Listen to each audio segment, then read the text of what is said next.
All right. Welcome the folks on Zoom. We will occasionally burst into commerce or hubbub, which is the joy of being in person.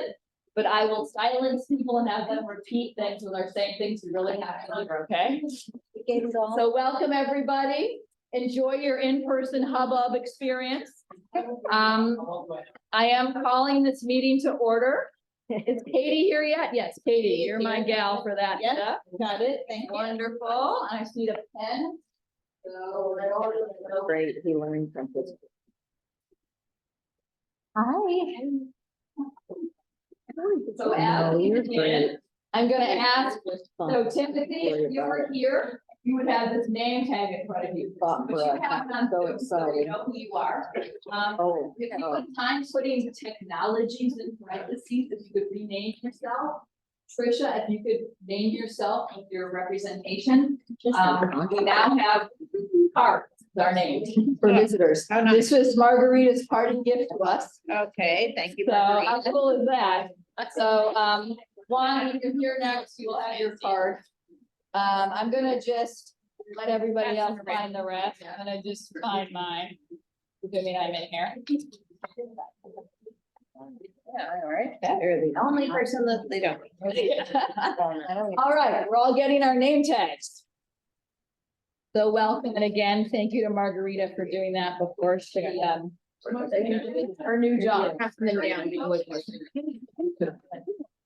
All right. So I have an addition to item 2.3 before we approve the agenda. Because we have a guest joining us for that item, for item 8.02, the Ocean Collective, Michelle Paddock. She's been meeting regularly with the planner, so I'm really, really excited she can be here. So that's an addition for item 8.02. And so I then now need somebody to approve the agenda as amended.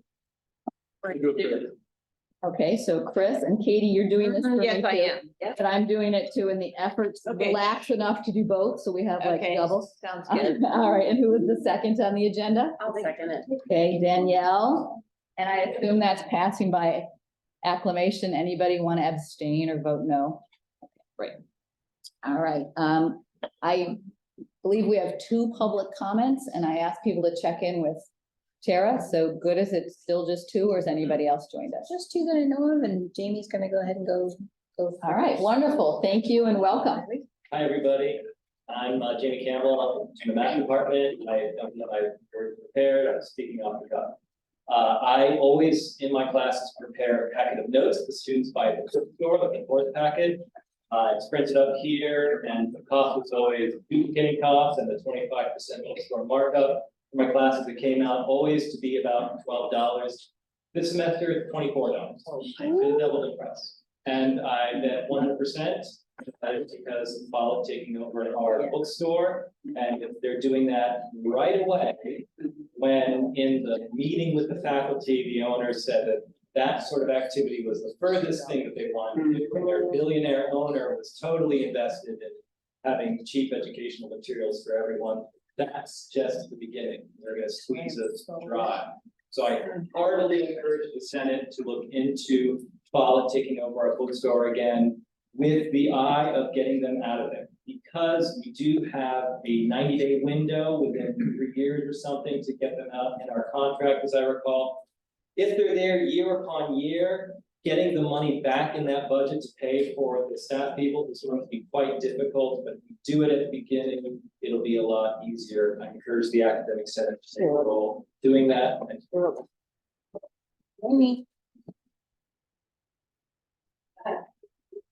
I'm Pam Gunter, Math Department, same situation. I have a course pack that was $11.85 for students. It's just their guided notes to take notes when they watch the videos. I didn't change a thing to the packet, and it's now $22.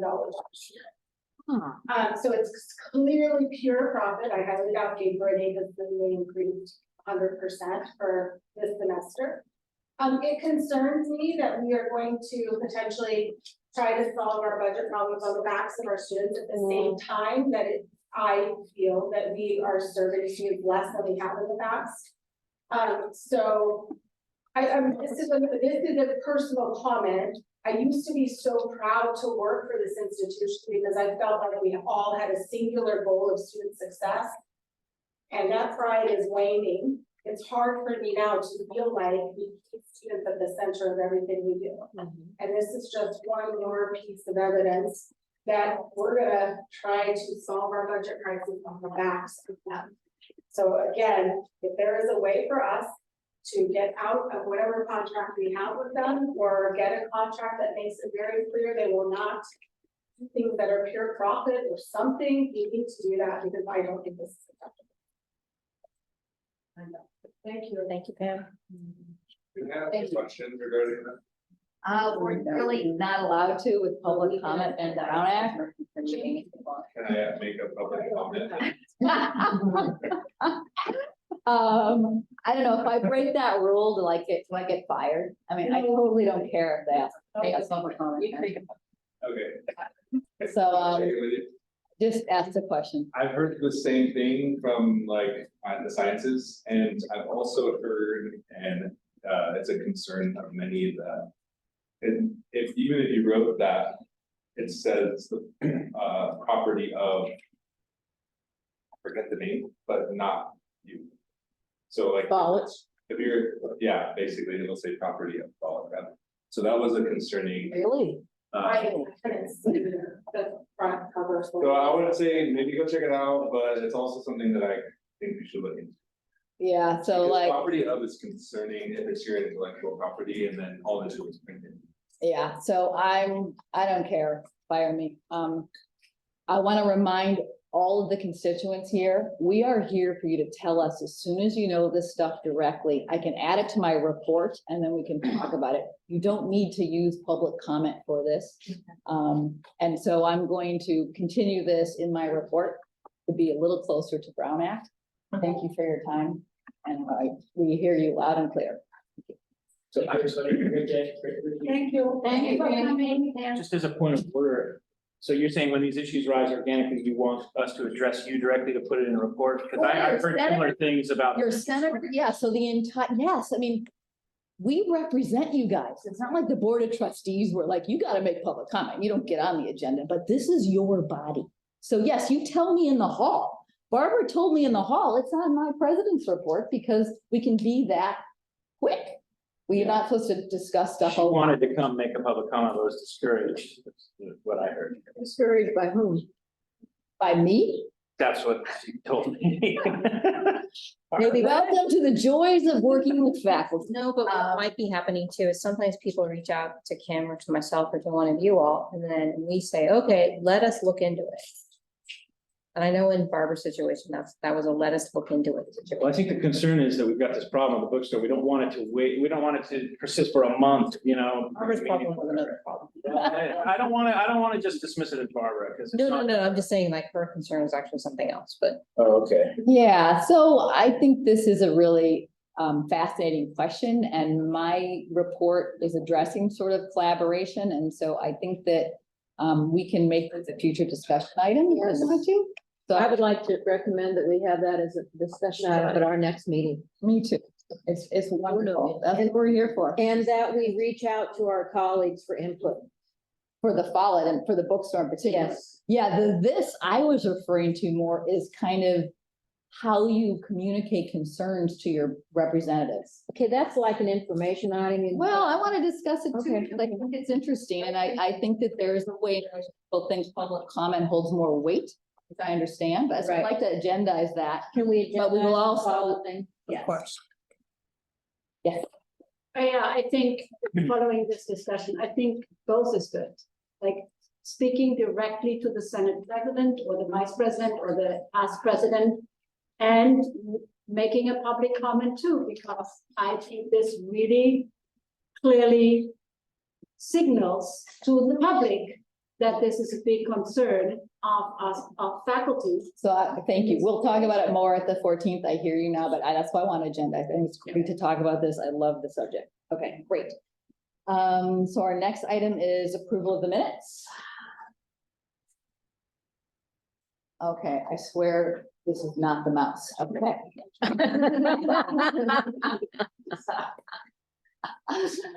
So I want to just make sure that I publicly thank the group effort to producing these minutes.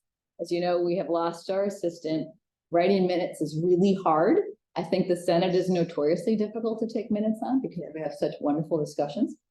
So Danielle and Katie contributed, as well as Christy and Sabrina. They shared their joint notes, Stephanie and Trisha.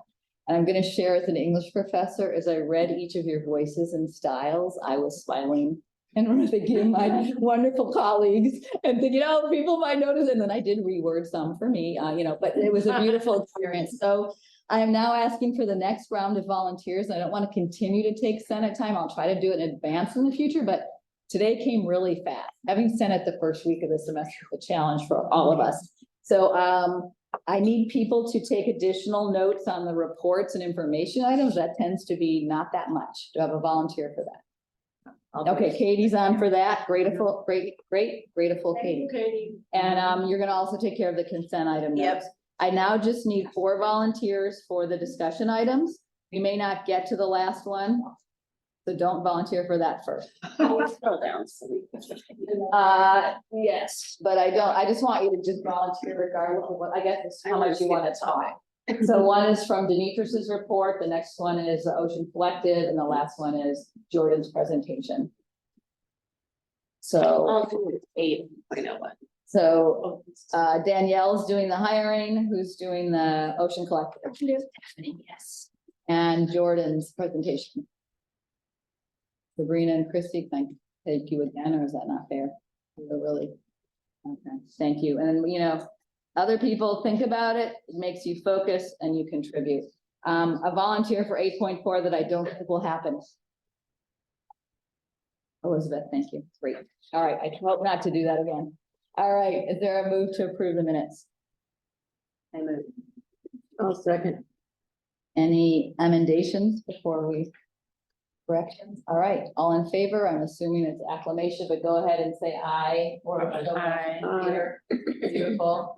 Any abstentions? Any no's? Wonderful, thank you.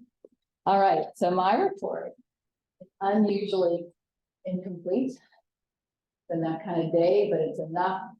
I'll try to add a couple other notes to it.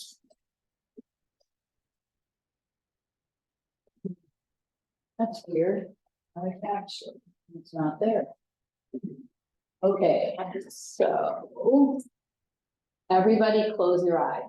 I'm not kidding. Close your eyes. I'm gonna go and find it in my Google Docs, and I don't want anybody to look at this. I don't want to get up and turn off the screen. Someone else could. notes. There's everybody's name in there on a document. Exactly. Keeping track. She has red line. English professor.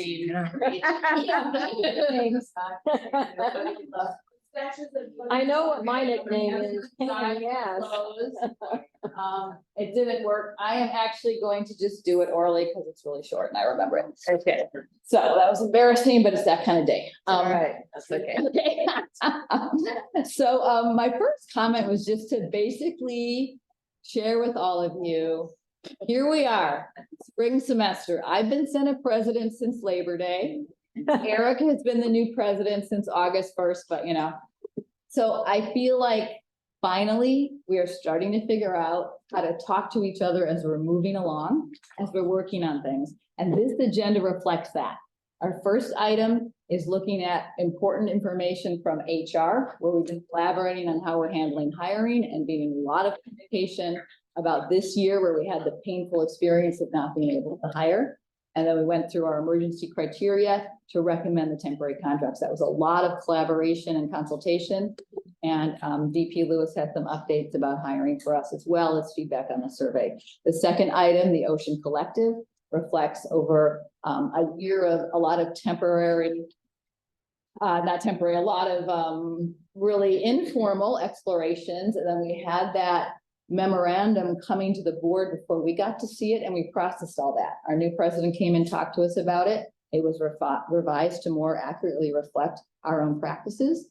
And now there is real collaboration, and we're getting a report and update about that, even in its very early stages, but that's how it's going to work. It starts early and it's going to evolve. And then the third item from our Executive Director of Communication, Jordan Killiver. Steering had a kind of exhilarating meeting with him, in December about his vision. And, we were so excited to have him come because he is here to support, I hope, doing, exactly what Pam referred to, which is to help us rebuild our pride and connection as an institution. I know there are so many people who still are eager to contribute and collaborate, but it has been hard having this much turnover in all of our leadership. It's kind of a miracle. We are who we are today, in spite of all that. So anyway, those 3 items mean a lot to me, and they reflect a lot of work and effort, and they're hopefully a new foundation. So we need to have our next person running for Senate President. I've been talking about this frequently. I'm reminding you again, I will be that person's past president. We have amazing work to do, and I have to say, there are moments that are just so thrilling. If you love this college and you love serving people, being in this role will be a gift of your life. So, okay. So don't cry. Cry later. Joy. Cry after someone raises their hand and says. Yeah, I realize it. Got serious now. So the items I was going to mention, I think we are at a kind of crisis. And Jordan will be talking more about some of this to a degree, and that it reflects our declining enrollment, our decaying facilities, and how much things have changed since COVID. And so we are at this really important place of rebuilding. It's also very easy to have a profound disconnect between faculty and administration because they talk about this all the time and they engage really differently. They do things on a different timeline and they meet a lot and collaborate in ways. So getting us involved is tricky. So when I'm at these meetings, I remind them, hey, I need more lead time. Hey, I need big picture. I don't need to listen to all of Brian's guesses about what's going to happen with the state budget. I mean, cool, it's interesting, I'm there, it's okay. But what I need to know is what is the issue faculty needs to know. And I think I finally figured it out. And I worry about this at night when I can't sleep. I'm like, what is going on? Why can't we communicate? So here's what I think it finally is. And we're not discussing it now. It's going to be an agenda. I just have to tell you. And this is also why it's great to be Senate President, because you get the chance to try this stuff. Right now, we are funded at hold harmless. So we are paid for 12,500 FTS from the general fund. We don't have that much. We have about 10,500. And we keep thinking, open more classes. We need to generate. No, we don't, because right now we're paid for classes we're not offering. Yeah. So if we open another class now, we have to pay that person. We're in a structural deficit. That's more money we don't have. But we're like, well, wait a minute. If we don't have more students now, we're never going to get back. Right. Plus, our freaking mission is to offer classes for students who need them, right? Huge disconnect. Budget, money, serving students. Yes, we all want to serve our students, but if your job is the budget, you're not serving the students if you go into a structural deficit ongoing. San Francisco City College is on like some warning for budget problems. Forever. The Cal State's on strike the first year of classes because they don't have enough pay. Thanks to our FA and administration, our pay is, Better. we're doing it, it's better. We're doing okay, we're in a structural deficit. So, at any rate, we also now have regular meetings with CPC faculty and myself with Erica. That took a while to make, everybody's so busy. That's the chance to preview things. And so I've learned something important that I want to share, which is that right now, budgets change, you guys. The governor changes his mind. Right now, 2024-25 is going to be a reset for funding for the college. That is the year we want as much FDS as we can get. The tutor apportionment, dual enrollment, amazing programs that you do that sometimes don't fill enough. That might be the year Maria can approve. We can offer that class a little under enrolled because we're building enrollment. They're going to work on it and they're going to collaborate with us to figure that out. So an impact for spring. Maria, as a new VP, has done an amazing job with these brown bag lunches, talking to us, talking to her deans, trying to write new guidelines, trying to communicate their goals. I believe there's a decision now to make with standby classes. How many more late start do you want to make? Even though you're paying new faculty, you're paying more FTS, whatever it is, you're paying faculty to teach those classes, it might be worth it building towards 24, 25. I don't know. That's something for administration and strategic enrollment to figure out. I'm saying it now because it's spring and we have late start classes on standby right now. We can't discuss much, but we've already benched a little. So any quick question about that, but then we're gonna go on and I'm done with my report after one more comment. I was sorry. I think we're all saying about Alan's report. Oh, Yes. I do want to hear about that, but I actually just wanted to clarify. At first you said we don't want to get above where we are because of the hold harmless at 12,500.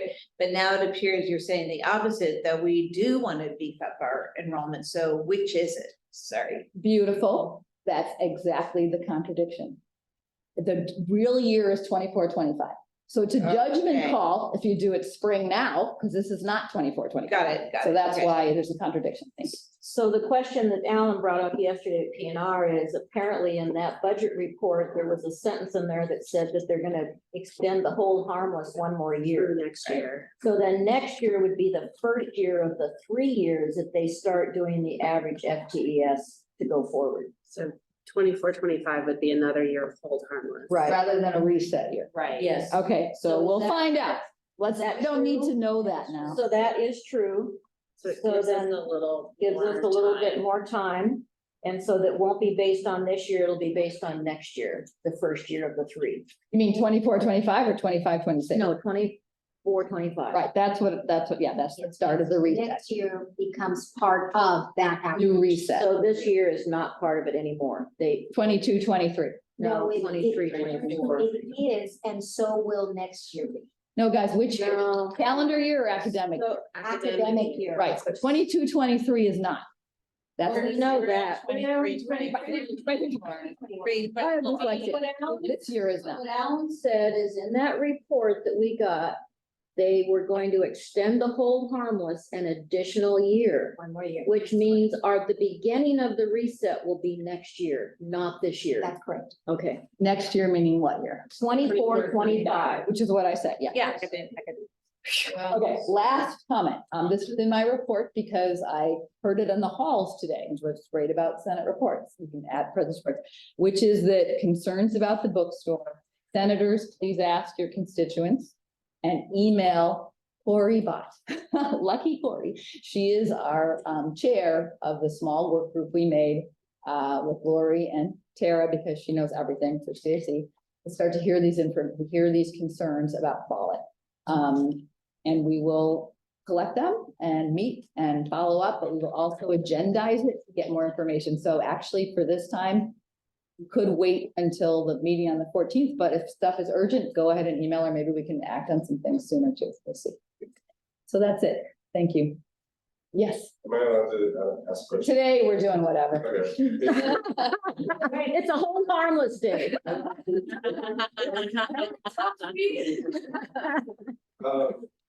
Around Follett, for the faculty that have complaints, can you go directly to the bookstore and give them those complaints and let them know? Who at the We used to have bookstore? contacts that don't exist anymore. Yeah, Yeah, do we Don't go, know who to go do we go to Paula Miller? you go follow. He's gonna say. He's gonna be told, yeah. I think we want to also know, like, share the information, but that's a great point. Act sooner if you can. I because at the end of the day, it's our students that are gonna go down with more.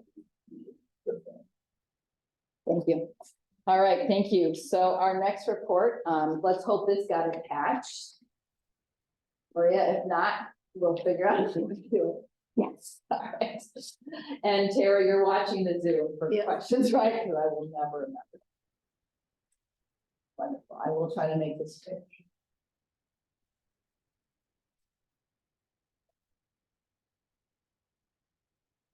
All right.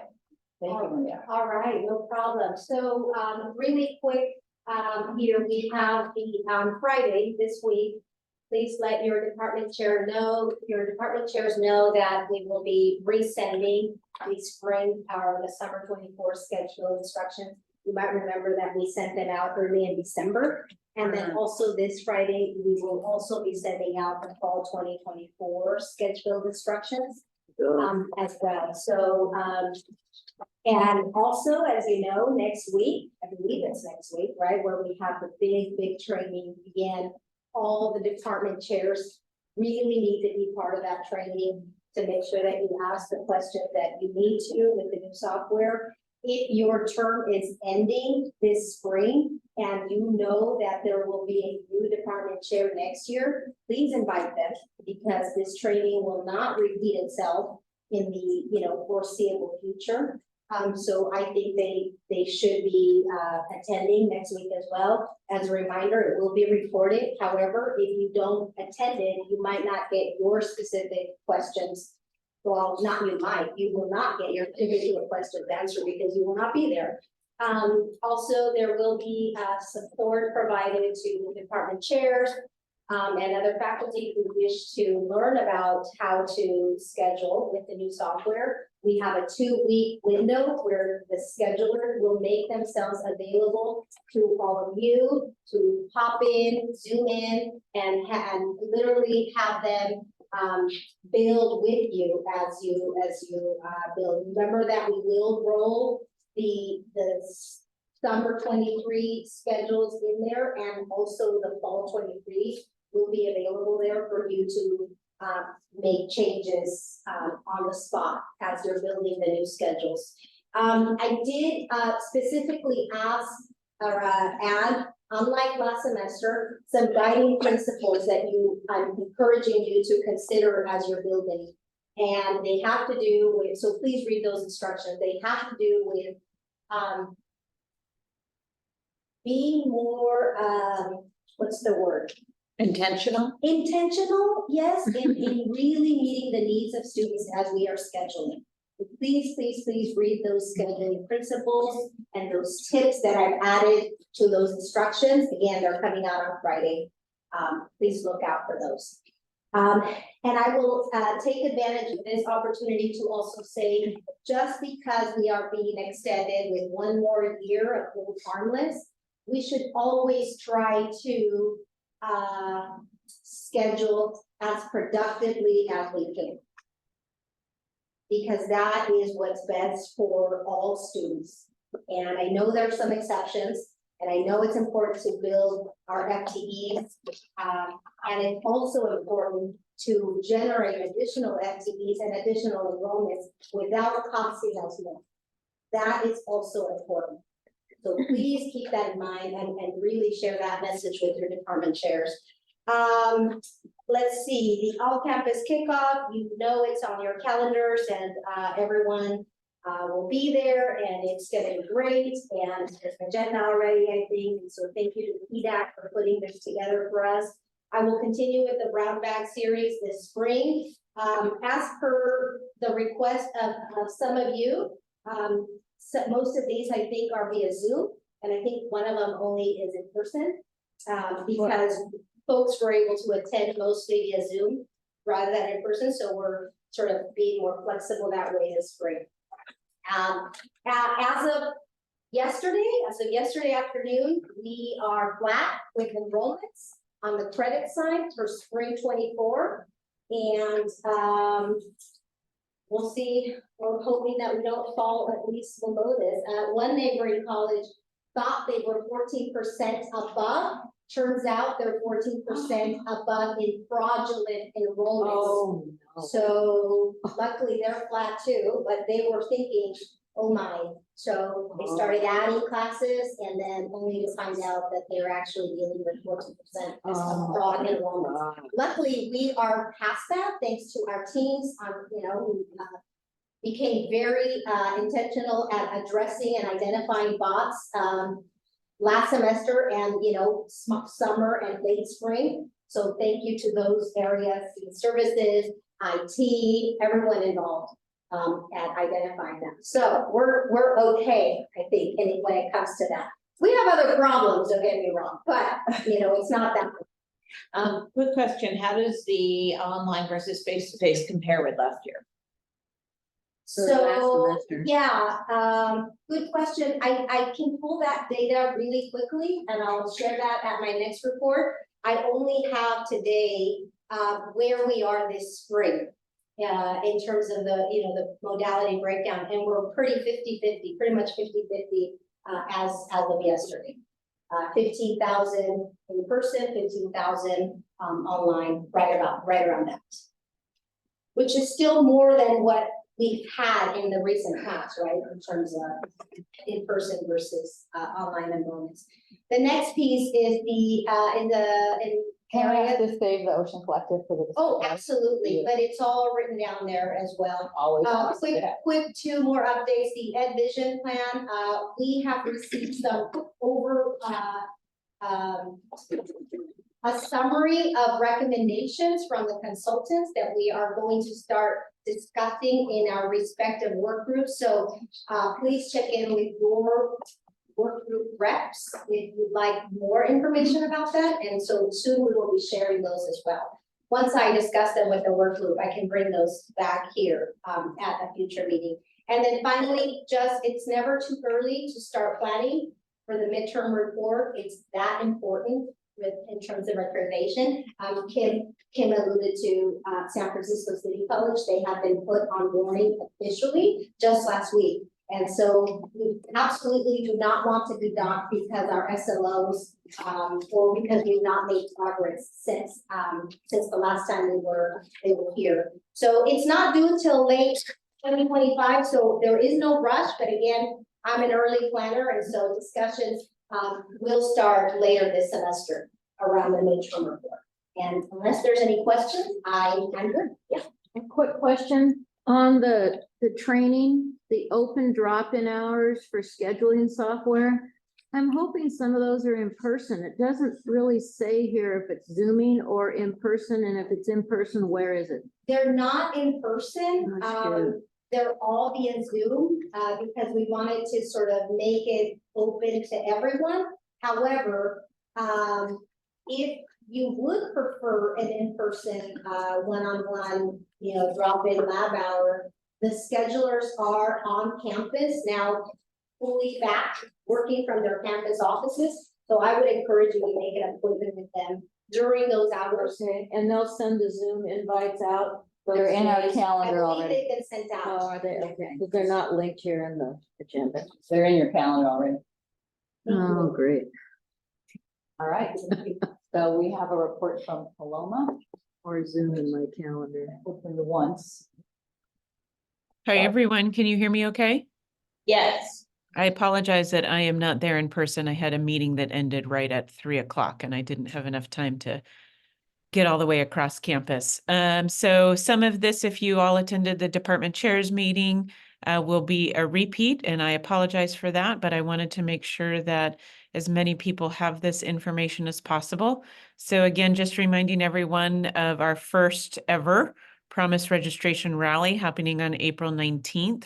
And again, this is an effort to bring all of our local high school seniors to SBCC to help them complete all of the steps to enrollment and actually register for the fall 2024 semester before we lose them to high school graduation and summer.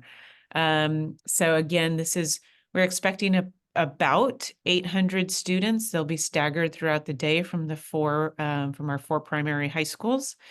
Everyone from Student Services is going to be present and available to help students through these processes. And we are very much looking for volunteers from the instructional side of the house as well, actually from the entire campus. We're looking for volunteers to help support students through this process, help students navigate. And we're also really looking for folks who will be willing to help answer questions about classes and about majors. Vanessa Pelton, who's the Director of Enrollment Services, is going to be sending out a volunteer sign-up form very soon. And you'll see when she sends out that volunteer sign-up form, the request for instructional faculty support is going to be in alignment with Guided Pathways CAPS. So we'll be asking you to sign up according to your Guided Pathways CAP. There's more information for students on the website that I linked there. We will provide training if anyone needs training in the different area that you volunteered for, and we're also going to feed everyone. So again, we're really looking forward to everyone participating, signing up to volunteer, even if you can only be there for a couple of hours. We'd very much appreciate everyone's support and participation in this, and are really hopeful that this will help close that gap. I know that close the gap of students who are begin the application and orientation process, but don't actually complete the process and register for classes. So this is really an intentional effort to get those students registered and signed up for the promise. Trisha, yeah, go ahead. Yeah, I was wondering if our Santa Barbara City College Adult High School and GED programs included in this invitation. I don't have that answer specifically, but I believe so. I just recently mentioned that we would love to have our SEL partners there in many ways, either to answer questions about non-credit, to bring adult high school students who are graduating over as well. And I'm happy to follow up with Vanessa Pelton to make sure that we're doing that. But also, you know, if there are parents there who might be interested in taking non-credit classes, we would love to have somebody that we could refer those parents to. So yes to the students, and yes to having SEL possibly be there to answer questions as well. Okay, yeah, and I was wondering if our students are going to be invited to the events as well, because they're graduating and they're partaking in the promise as well. I'll follow up and make sure that that's happening, Vanessa. Thank you. Thanks. Just a reminder too, that we are expanding our in-person hours in student services. We are open for Fridays. We are open through Friday, February 9th, in person and remote. Some of the hours will vary because of in-service and other events. After February 9th, we'll be open on Friday, March 1st, because that's the deadline for financial aid appeals for the spring semester. Friday, April 19th, obviously, is the Promise registration rally. We will be all hands on deck. And then Friday, May 17th, commencement, we will also be open in the morning in person to help students answer any questions. And all of our hours are available on the Student Services website. And then I also just wanted to make sure that everyone was up to date on where we are with the CVC OEI implementation. So just as a reminder right now, SBCC is currently a home college. And by being a home college, it means that all of our courses are listed and our catalog is available. And because we completed the course API finder, I think I said that correctly, they are listed as live, so students can actually see the live enrollment as opposed to being a snapshot. And it means that our students can enroll in classes at other colleges also listed at the CVC. In next month, we are about to begin the process of becoming a teaching college. This is the final step in the CVC OEI implementation process. And it means that students that are currently enrolled at other California community colleges will basically be able to register for SBCC classes without having to do another CCC apply application. So if there's a student at Allen Hancock College or, you know, Berkeley City College, and they go in the CVC and they see, oh, I really need that class that SBCC is offering fully online, they will be able to just click and actually register for the class without having to go through our complete enrollment process. They will also be eligible to receive financial aid for that class, if they're eligible, obviously. So we are working through that. That final stage is going to kick off in February. We've already had quite a few initial meetings with admissions and records, IT, financial aid, student finance, to get that set up. And we're hopeful that we would have that fully implemented. I think summer registration has been really optimistic, so I'm hoping for some point during fall registration. Any questions about that? Question.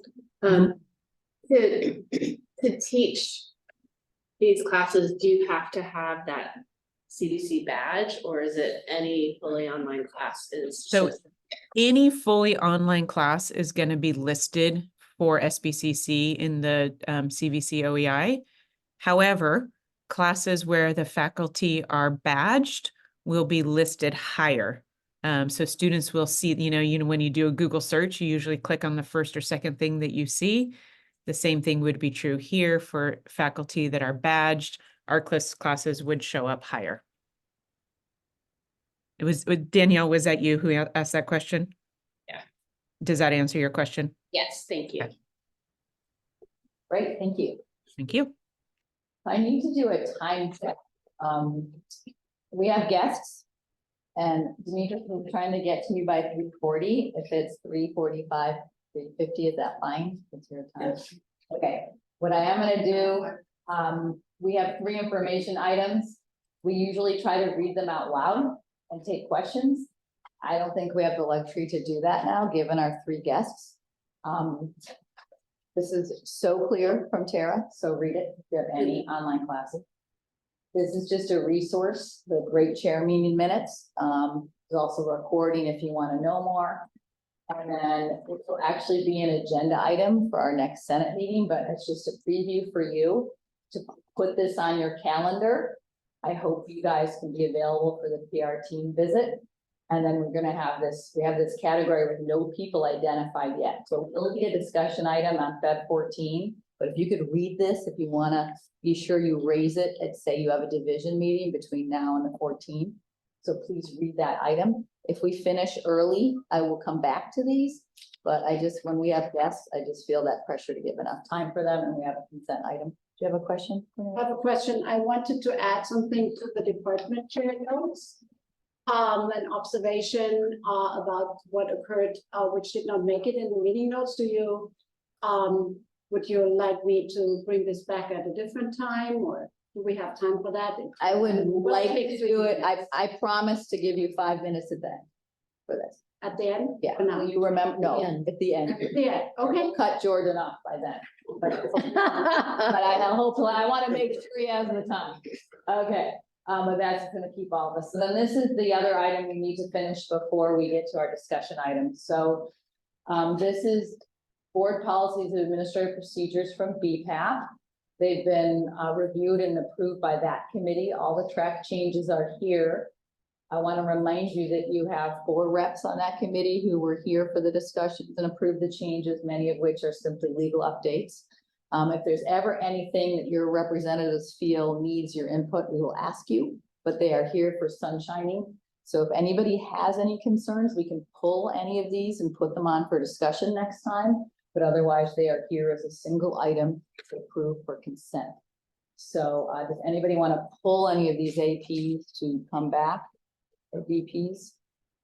I make a motion, we approve the consent agenda. I second. Okay, thank you. All in favor, please say aye or raise your hand. Aye. Okay, thank you. Any opposed? Any abstentions? Thank you. Wonderful. Okay, so Demetrius, I'm gonna invite you to come here and take my seat. I'm gonna clear. The day didn't happen. I have handouts for next time. So I'm gonna clear that, and it's here. And you get to just click forward into it. My chair. If you'd like to be here. I'm gonna give her this, and then I'm gonna just sort of like stand up for a little while and chill. Okay, thank you. And I can stand in that way. All right, I appreciate it. Well, good afternoon and welcome back to the spring 2024, and thank you for having me. The last time that I was here, I spoke about and provided a summary just of our faculty hiring, letting you all know where we were at. And at that time, we talked about gathering some feedback. Excuse me, so I'm back with that information. So today, I'm just going to do just a refresher, just a reminder of the pilots that we embarked upon. I'm going to talk about the survey results from this last recruitment cycle, which was our cluster cycle. Talk to you about our 2024-2025 faculty hiring, which is a few positions we talked about. And then the status of AP 7120, which is our recruitment and selection process. So just as a reminder, this cluster hiring approach that we had last year was really our second pilot. And this started with the Academic Senate. You all had an ad hoc committee that made some recommendations. Oops, was that me? No. Oh, that was you, okay. Okay. You had an ad hoc committee, that spent some time doing some research, looking at best practices in regards to hiring faculty members, because I believe we all recognize how critical the position is, and how our approach to the recruitment process has a great impact on who is brought into our campus community and who is standing in front of our students. So you have this ad hoc committee that did some amazing work. They made some recommendations which were put into play during the 22-23 hiring cycle. And so I want to, again, pause for a moment just to acknowledge the work that was done by that initial committee, by the academic senate, and being so proactive in assigning that work out to the rest of faculty. It has turned into a really great collaboration with administration, with the HR department, and we'll see that when we get to our new, once we complete the revision, or even just looking at the drafts of the 7120 AP. So the initial recommendations from the group, what was included was really looking at the makeup of the hiring committee, and in order to do that, then there was an approval to suspend some of the pieces of the 7120 that related to faculty hiring. So what came out of that committee was that 50% of the committee makeup should be BIPOC, and then it kind of lists the different areas of diversity that folks can fall into, but really being intentional with the makeup of our hiring committees was the goal of that. And then having the full-time faculty members from an unrelated discipline. That was something that was also not previously listed in the AP. So those are some of the changes that came through from that initial ad hoc committee. And then we also, during that time, spent some time with the Dr. Ben Simone and her Q, the folks from her Q nonprofit organization. And they spent some time with us going over reviewing applications. I don't know if you recall, but there was some actual hands-on training in regards to reviewing applications and looking at live applications, talking about what look-fors should be, those types of things. And then we had, so that was the first year. The second year was when we had the 22 faculty positions that we were looking at. And in reviewing what we did during the 22-23 hiring cycle, then the ad hoc committee that came from the Senate, as well as members of administration, and that was HR, academic affairs, as well as student affairs. We met, looked at what we were trying to accomplish for the next hiring cycle. And there was a recommendation from that committee, and I think it initiated with the ad hoc committee to utilize or try the cluster approach. And that's how we ended up with the cluster. And also a formal acknowledgement from interim president, Dr. Murillo, in regards to codifying the practices and really looking at, again, being able to make some changes to AP 7120. So that group had some recommendations. So again, it was a cluster hiring, which impacted our job announcement, as well as the common preferred qualifications amongst the candidates. Also, from that, we ended up with, we're fortunate to have Dr. Luke Wood conduct workshops for equity-minded hiring practices. And then the other thing was the 4 required equity-focused questions that were part of the process, as well as what we previously did in regards to committee makeup. So that was our cluster approach, and it was quite an experience. I think everyone that participated in that would agree, good and bad. Definitely some challenges and some successes. From there, I'm not sure if you all have seen, but some of our other community colleges are now also, you'll see other community colleges looking at the cluster approach as well to their hiring. There's not a lot of hiring going on right now for faculty positions, but there's a couple out there. I know Cabrillo College is currently utilizing the cluster approach. They reached out, we were able to share some of our best practices, some of our challenges. with them. And so it was nice to be kind of at the forefront of that. And again, recognizing the participation of everyone that helped make that happen. So those were our two pilots that were in play. Back in probably November, October, after I met with you all, we talked about really getting some feedback, recognizing the challenges that were associated with the cluster approach. It was massive. It's, the last few years, hiring for faculty have been usually under 10 faculty positions, and to try to do 22 was monumental feat for everyone involved, the time commitments of all of the committee members, and then all of the operational needs. So recognizing the importance of survey results, also recognizing that we're very late, we thought it would be better to ask than not ask. So finally got the survey out. It went out to about 102, 103 people. It went out to everyone that participated in the committee. So faculty, of course, as well as our administration. And then you kind of see, so I'm going to go through some of the results with you. We had about a 27% response rate. So again, recognizing the timing of this did not happen as early as it could have.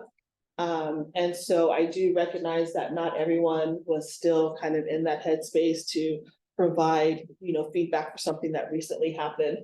Some of the comments, reiterated that fact. So I do want to thank those that did participate for taking the time to share their feedback. It was very helpful. So I did just a little short summary here. I will say on here, I didn't plan on going through this, but I did include really for the questions that were not confidential questions. I did include the results there for you to take a look at. So they're going to be there on slides 9 through 20 for you to look at. But basically my summary is most of the responses were positive, usually about 50% or greater in regards to how was the training. Were you happy with the results? Did you get the support that you needed? Those types of things. And again, you'll see all of the questions there were pretty positive.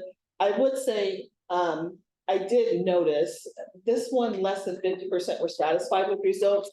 I kind of hesitated on putting that one, but I thought it was important because when it came to the end results of everything at the conclusion, the responses were very mixed. And only about 42, 43% said that they were satisfied with the results. Now, I do want to say that is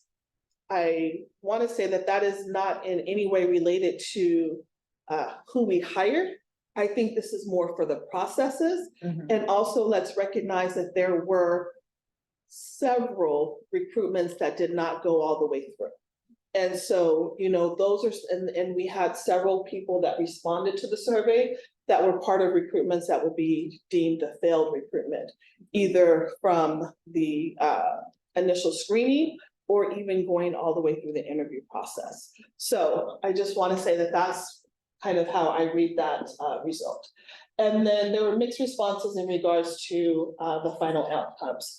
So what this says to me is that everyone is willing to extend grace, and I am very grateful for that at any time. And then it also says to me that we have quite a bit of work because we're kind of like right in the middle of things.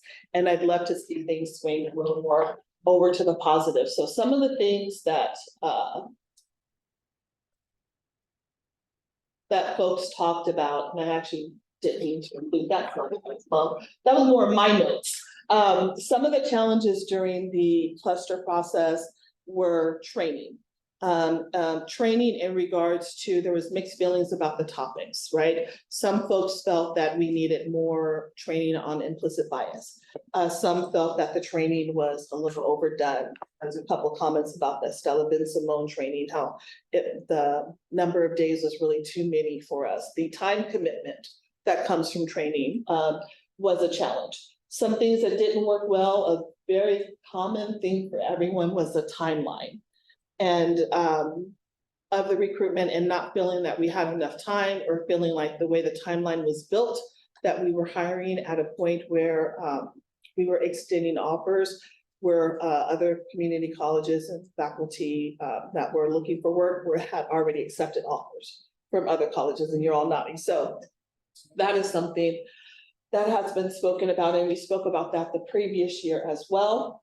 Some areas of improvement that people talked about with training or really about drafting interview questions. Something that I thought was really nice in the confidential notes section was really the opportunity to have, you have your formal training, right? We have our PowerPoints, and not wanting to feel like you're checking a box in regards to the training, but the opportunity to have more discussions, more informal discussions amongst your colleagues about how we're handling the interview questions, how we're handling deliberation amongst the different committee members. So having conversations about that so that we can look at best practices, that type of thing. Some ideal training ideas that were brought up were bias awareness, some more training in regards to committee roles, what's the responsibilities of the department chair on the hiring committee, looking at policies, making sure that department chairs are aware of the policies. That was something that someone said as well. And then I set the reflection discussion opportunity. Let's see, did not work well, deliberations. So it's interesting, I talked about extending grace, and amongst the answers, there were some that felt bias training is not needed. And then others like, oh my gosh, that was so good because there was so much bias in the deliberation room. And so really, I think there's a balance between that. I think it is about being able to educate everyone to say, okay, so maybe you have identified your biases and those are in check and you're able to properly manage those. But how do you manage them in a conversation where you're making a decision on whether or not we should move someone forward in the hiring process? How do you recognize potential biases in someone else? How do you mitigate those in a way that is professional, in a way that makes everyone feel comfortable and respected during the conversation? And that is challenging, and then that also takes us to our EEO training, right? Because our EEO reps, that is one of their key responsibilities, is to make sure that we're moving forward together, upholding the principles and the mission of this institution while we evaluate and discuss candidates in a way that, again, everyone walks away from that conversation feeling respected and heard. So those were just some of the comments and things that were shared during that. And I want to say thank you again for those that took the time to complete the survey. And an even bigger thank you to those that were very forthcoming and very, not only very praising, but also critical in their evaluation, because all of those will help us and are taken into account as we evaluate and look at improving AP 7120. So the information is helpful, and I'm one of those, although I try to be really optimistic and the glass is half full all the time, I am the one that's looking at the survey and seeing like, okay, what was wrong? So I know that that's one of the first things that I want to fix. So I appreciated having the information. Thank you. Any questions about the survey? I want to know, obviously, we're not doing much hiring this year. What's now going to be sort of the process for going forward with this type of process of hiring? Sure, we're going to have our basic hiring approach, and you'll see that very soon in 7120. You'll have kind of our standard approach, which is what we're going to utilize for the hires that we're looking at this year. And then we'll have within that, we'll have the opportunity as kind of like an alternative approach to recruitment and hiring is going to be like the cluster approach.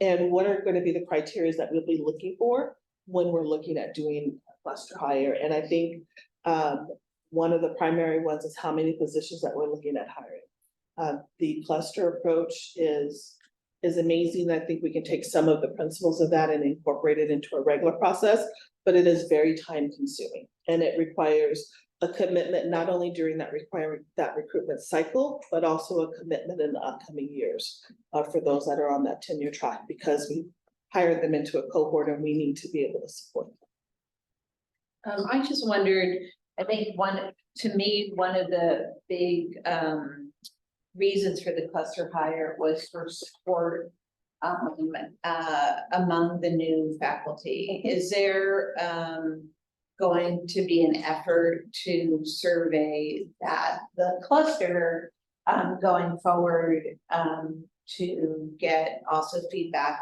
from them in terms of their experience working on the campus? That's something that we haven't talked about, but I do think is a great idea. I do, in a sense, we've made a commitment to them as well. So checking in to see that we're fulfilling that is important. And there's been quite a few activities that they've had the opportunity to participate in, that it would be, and I'd have to check in with Justina. She's been, a key component of that and see. But yes, I think that's a good idea. Can I just make a comment? Yes. As we all know, as students evaluate us, when you get a low number like that, you're either getting people who hate you or people who love you. And so I'm not surprised about the 50-50. And so there's probably a lot of people who had no problem with the process and just didn't respond to the evaluation. Yeah, I've been on the receiving end of this a lot, and that's a lot of what I suspect was going on too. Perfect. And I think that's it. And then I think also given the time frame or how far it was, how much time had passed. is what I'm trying to say. I sort of Since it forgot some happened. things by the time I got the survey. It was like, oh, okay. Are you the one that replied, I don't remember? No, but I probably should have. There was a couple of those, but yes, I think that was definitely an impact, and we need to do, and I mean me and the rest of my team need to do a better job of doing something like that a lot closer to when it happened, so that we don't lose information. Right after the process is over would be a great time to send the survey questions to the committee, because we're gonna remember stuff then and maybe be more accurate and helpful. And now that you have the survey developed, you're like. Yes, and that will Yeah. be absolutely, and just kind of tweaking it for that. I agree. I have one other comment, and I don't know if anybody else experienced this, but I've experienced this with our classified hires too. I like the DEI questions. I think it's really important because it can also help us during our interviews to trigger questions and responses. But I find that a lot of the applicants have not had the experience that we've had. Yes. They're not coming from places that are even thinking about DEI. And so I was really worried that in our applicants, if they didn't answer the question very well, you were gonna pull them from contention. Now, you didn't do that, which was great, but I think that was a concern we had is, gee, if they don't really answer that question on paper very well, are we even gonna be able to interview them? So that may be something, I don't know how we can make the applicants any better, but I think you might want to make us feel better about saying, hey, we're not going to pull these people, but we are trying to get a sense of what their background is. Well, I always want to make faculty feel better. I do, and I Sorry about that, I Denise. do my best. And actually, it brings up an interesting point in that you said, how do we make applicants feel better? And there's many different ways. And actually, I read some comments that made me think like, we've talked about, and someone made a mention of the equivalency process, right? We know the crosswalk is very unique to Santa Barbara. Equivalency is not unique to Santa Barbara, but the way we go about it is unique to Santa Barbara. So being able to, with our part-time faculty, even kind of have information available to candidates. And we've tried to do that some more, but looking at getting that information out, I think being able to also provide some best tips and we have ideas amongst our team of how to support applicants, because you're right, if someone's never been in education before, then our approach to diversity, equity, inclusion, accessibility is very different than you might see in corporate America. And so what we're looking for is very different as well, and we don't I mean, we want some flexibility within ourselves and being able to evaluate and translate what we're seeing, but we also want people to be able to do their best in their application, so there are different ways that we're looking at that, how we can support them. And I'll comment as well, sorry. Yeah. Just a thought, like, for me personally, I thought I approached it as almost a requirement. Maybe that was the wrong way to go about it or not, I don't know, but for me personally, I just think that like this type of work is pervasive throughout education, and if you haven't engaged in this type of work before, then you haven't met the standards or the criteria to actually teach here, or at least in my department. It's like getting a teaching job without any teaching experience, for example, like in my opinion. So I get not wanting to like eliminate them from the pool, but I think it's, I don't know, I just wanted to say that, like, I think that was like something that was not just like highly recommended, but like required for us, because It is required, but I do know that all institutions don't do what we're doing, and what we're doing in California right, for sure. is unique. So I think we just don't want to eliminate somebody because we don't think their answer is very good. That's why we spend so much time in curriculum, what Tara's done to help us develop our DEI responses. So we understand it and we have some examples, and a lot of these people haven't had anything. So. And again, I think that's important to point out, or like bring to the surface by having this in there, because if I asked you a question about molecular orbital theory and organic chemistry, and you can't answer it sufficiently, or you don't have a quote unquote good answer, then you aren't prepared to Right, teach, I to be a guess. chemistry teacher. Yeah, so I just wanted to throw that out there. May I say something? I understand where you're coming from, and as Kathy said, not all of our institutions are at the caliber we are with this very important work. People can learn and be trained, and maybe that's going to be one of the requirements going forward, whoever is hired, that they are required to go through DEI training. Because I think what we have on this campus, our training is really good.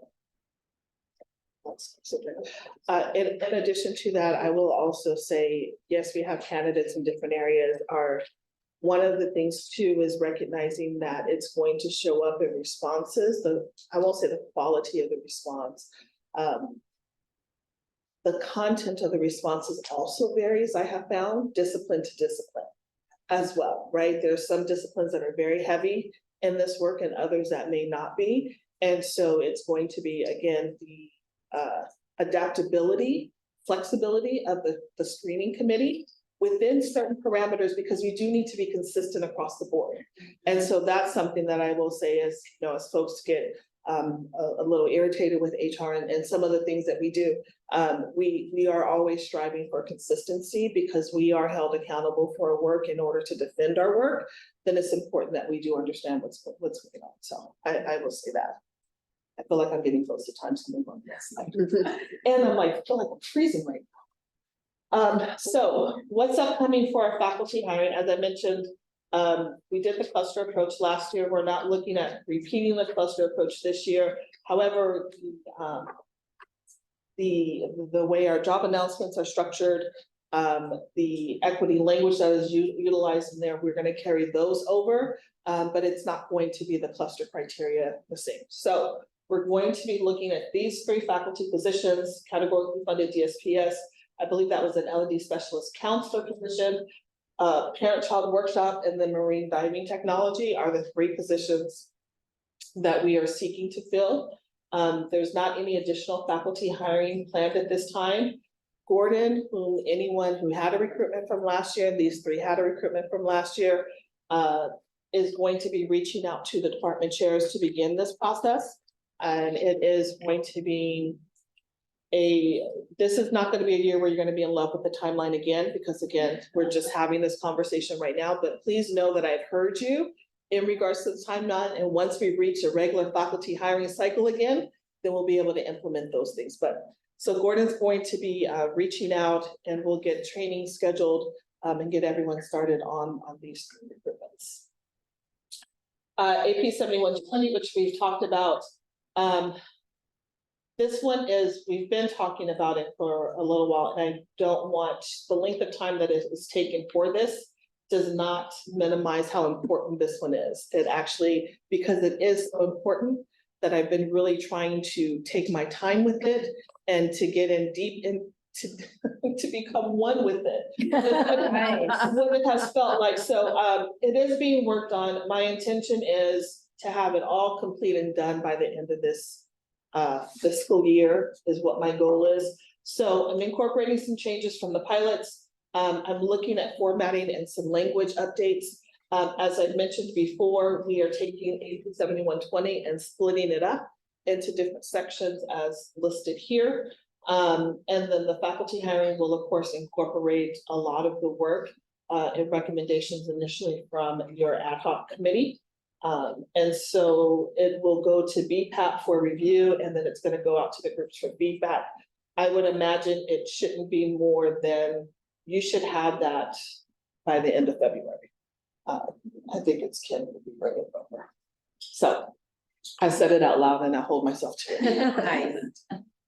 And I think that was it. And then, like I said, here you all will have a copy. I didn't get it to you ahead of time, but all of the responses to the survey that were not confidential are listed there for you to take a look at. And that is it for me. I appreciate the time. Did I miss anything? Okay. I'll give you a turn. Thank you. Thank you. For so much. Thank you, Jeff. You were on the pilot. Team. Right. If you enjoyed it.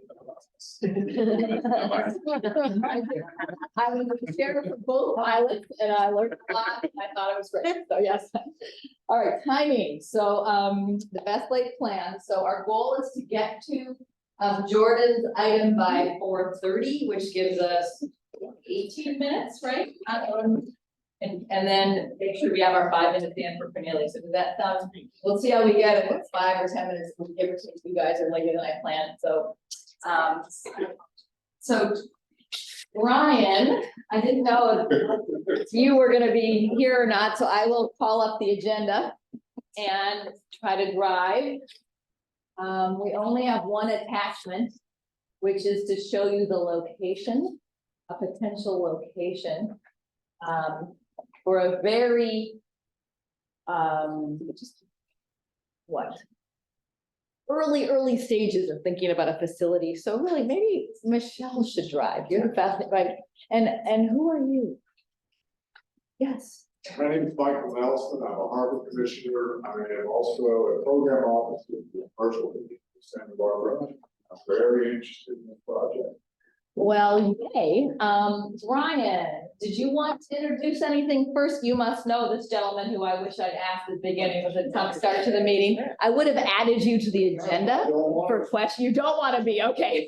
So Michelle will take questions and Brian will take questions. Michelle, would you want to come here now? This is kind of the, yeah, kind of. Yeah, you kind of have the driving seat, but I'll stay a little closer in case needed. And then Brian, do you want to say anything to introduce? I did attach a picture because the Senate always wants something to look at.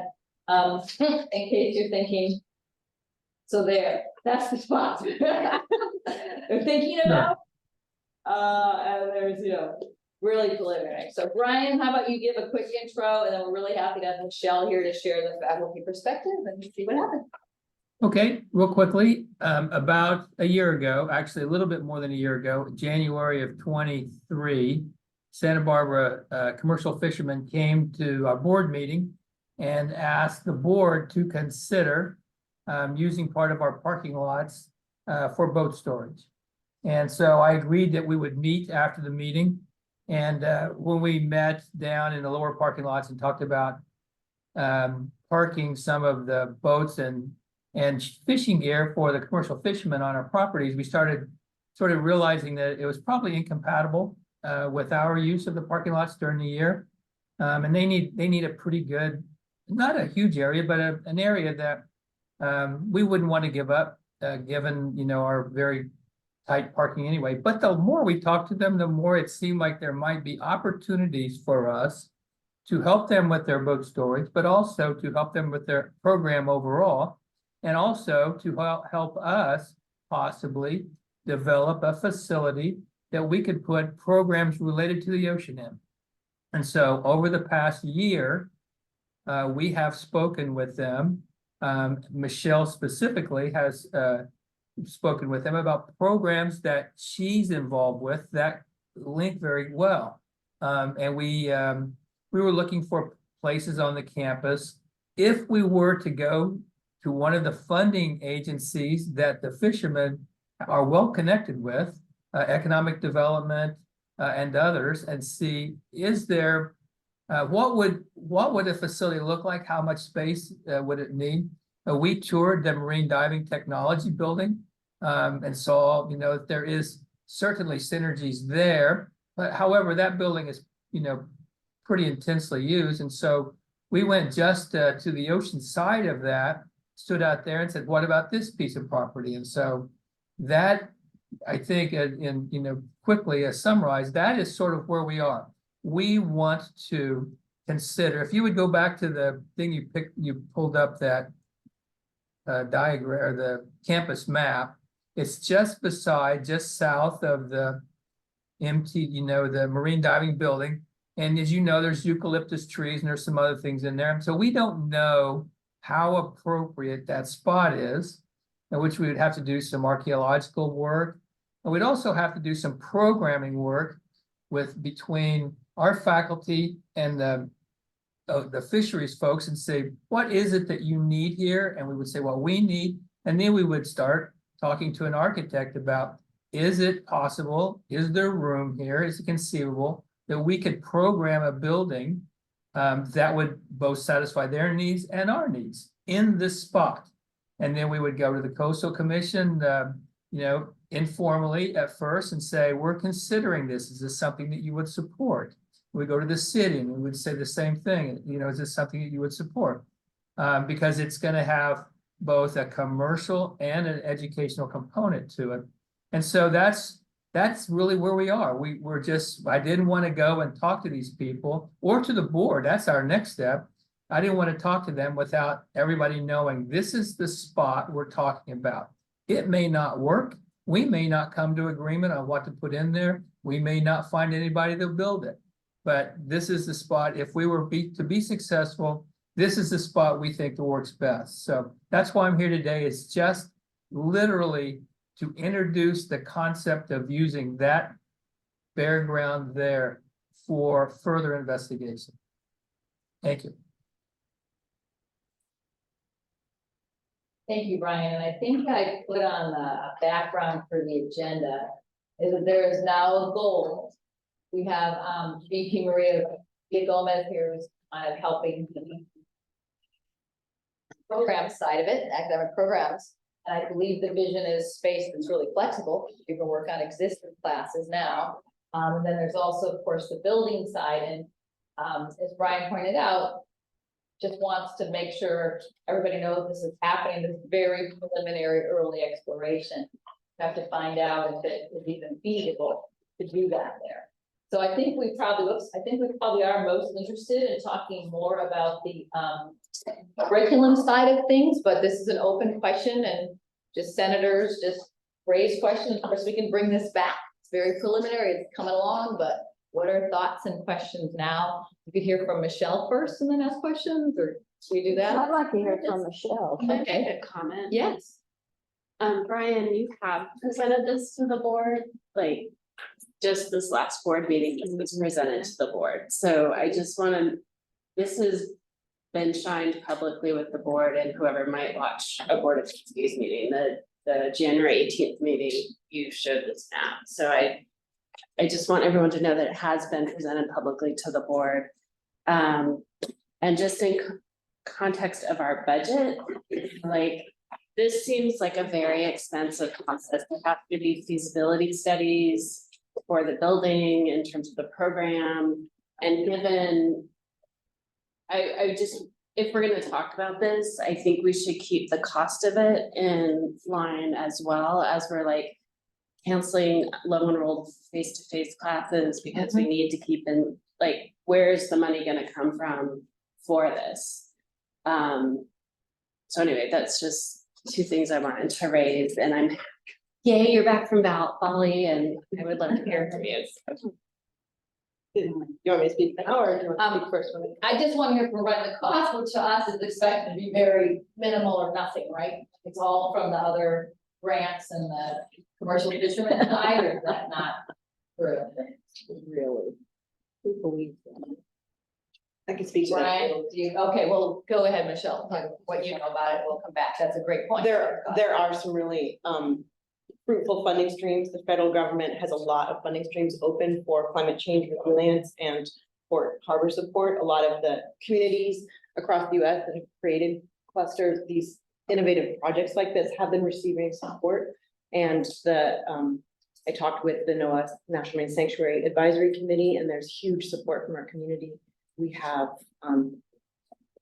good potential funding and some new potential philanthropy in town that wants to make a mark. For building as well as programming. But we can't build. Like, we can only build from bonds, right? But no. I can't get money for building. No, we can get money, but we don't need bond money. Does anybody know that? I think some rich person can give you. Yeah, I was told the only way where you're able to build is through bonds, and that you can't get money donated to build a building. I don't think that's true, is it, Brian? The only way we could build this is with a bond? That's not I true. was told that years That's ago. the question? I don't, that's, We'll come back to that, let's talk. No, that's absolutely not true. that's not true. Anyway, let's hear from Michelle. Okay, do you need guidance on how to share with us, or are you okay? Do I need guidance on how to share with you all? No, Do I might. I mean, I was just gonna recommend, because we've been in a few meetings, I think what the senators could really benefit from hearing is how folks like yourself and your department could potentially like utilize that space, because not everybody, knows what things like cold storage is, and then you do. So if you could share with us that kind of perspective, I think that would be really insightful. Absolutely, and I wanted to keep this as succinct as possible because I know, and so first, just for those of you who don't know who I am, I'm Michelle Paddock. I'm full-time faculty in the Biological Sciences Department. I am a marine biologist and conservation biologist, and I'm also chair of the Environmental Studies Department since Adam Green's departure. So, this is something that's very close to my heart as I work for the oceans.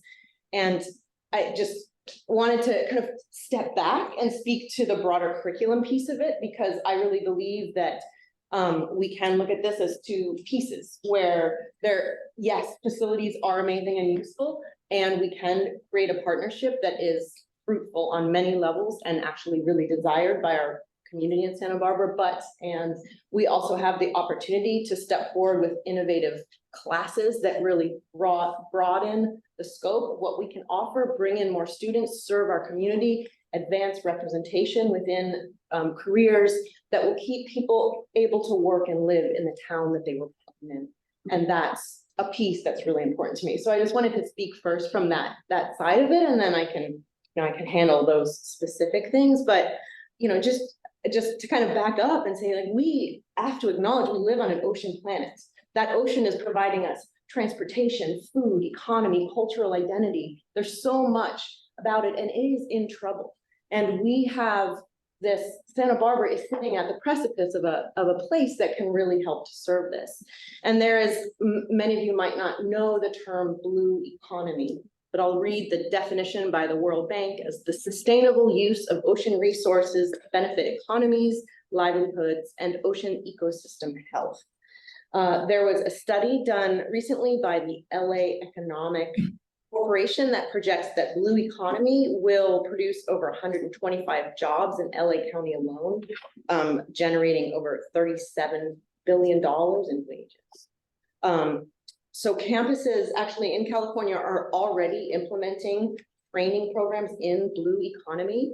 For example, Santa Monica College has created an aquaculture program. They're partnering with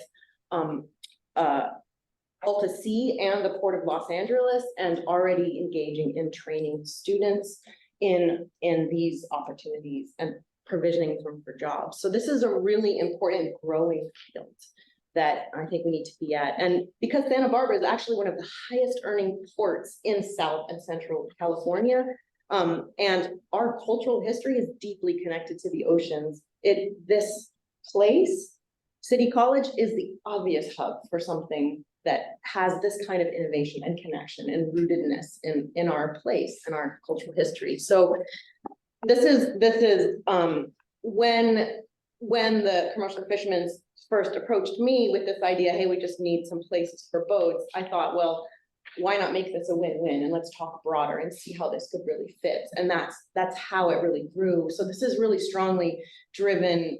I would say it's very strongly faculty driven, because it's driven out of my desire to really include as many people as possible in this process. And first and foremost, in speaking to you all today, I just want to make sure that everybody knows, and that all the reps can bring this to their departments, all of the departments across campus, that this is an invitation to all faculty and staff who want to be involved in this in any way to help, advise or shape these programs, that I really would love to work, invite everybody to the table who wants to engage with that. So that's really the most important part here. So I see this as a multidisciplinary space academically, and if there could be a facility eventually, that would be a really important piece of it. And that would be a resource hub for training in some of these blue economy jobs. And, I just, there's actually, this isn't just California thing, but there's a growing global movement of what is called ocean clusters that are really focused on these kind of partnerships, public and private and nonprofit partnerships. And those are generating a lot of financial support from industry and from government. So that's where the financial side comes in. So, I was just thinking forward on mapping out some goals. I just wanted to share a few with you. These are from conversations, but there's nothing set in stone, just as a working kind of document, and is preparing students and community members for jobs or further studies in coastal stewardship and sustainable marine careers, increasing access and representation of our diverse community members by providing training, internships, and degree or certificate in sustainable marine careers, and creating an innovative multidisciplinary programs to connect disciplines and foster these really needed innovative pathways that touch upon this blue economy, this ocean planet. So there's a few, just to kind of off the cuff, curriculum, we're really thinking of both credit and certificate programs, because there are a lot of people in this community. A lot of them have spoken to me, a lot of the industry members who have spoken and said, my kid wants to be a fisherman and wants to stay in this town, and they don't even know how to go there. Please, we can't wait. Literally on Friday at the Sanctuary Advisory Committee, people were saying, this can't happen fast for members of our community. So this is not just faculty wanting to make new classes. This is responding to our community. And so, there's so many beautiful curricular components that could be rolled into this. Examples of careers supported by that could include fisheries and coastal habitat management, government engagement, policy, climate change adaptation and resilience is really core to all of this, because we are going to face that issue very strongly on our campus in very real time.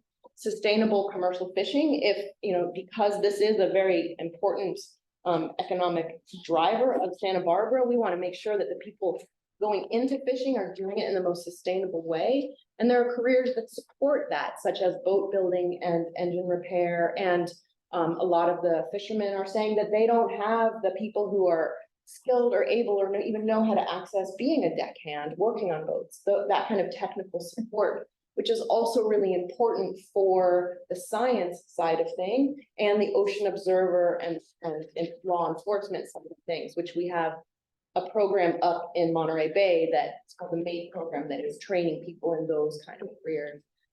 Environmental advocacy, of course, aquaculture, so creating more sustainable food sources, which Santa Barbara already has some amazing examples of. Coastal restoration, renewable energy tech, so we're looking at, other sources, moving away from fossil fuels. The Santa Barbara Channel has been designated by the federal government as a good site potentially for wind energy as well as aquaculture. Culinary arts and seafood entrepreneurship, really getting foods to the market. And within that, I really want to just mention food sovereignty, which could be very important. And I've done a lot of work thinking about places, we've seen places making strides towards this and really acknowledging the indigenous peoples that have lived here and have relied upon our resources, which are largely ocean resources, and really trying to make sure that we keep that culture connection alive and utilize that traditional ecological knowledge moving forward, because that is really going to give us some of the tools that are going to help us be more resilient and connected in these future years, which are, I can say, going to be challenging given what's happening with the climate, the actual world climate. And so there's a lot about indigenous cultural practices and traditional knowledge that could be strongly incorporated into this. Ocean data collection systems, ocean monitoring, all those buoys out there that are telling surfers when and where to surf. You know, there's people that are monitoring those, building those, maintaining those.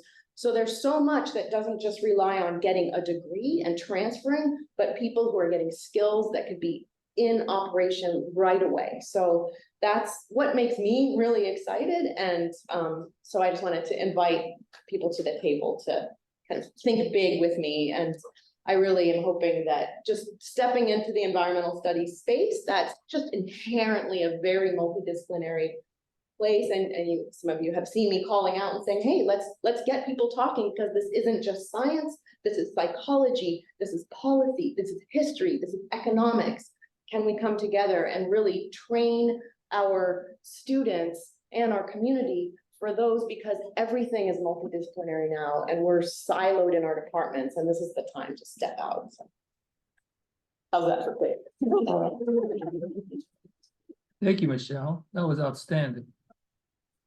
So the more I talk to the commercial fishermen and the group, the more sort of seems like there's opportunities for us to explore and funding for a facility and programs that we might want to do. So that's what we're here, is to say, can we move forward looking at this specific site? Because in the year that we've been talking, what they're waiting for, commercial fishermen, is what are our needs? What do we want out of this?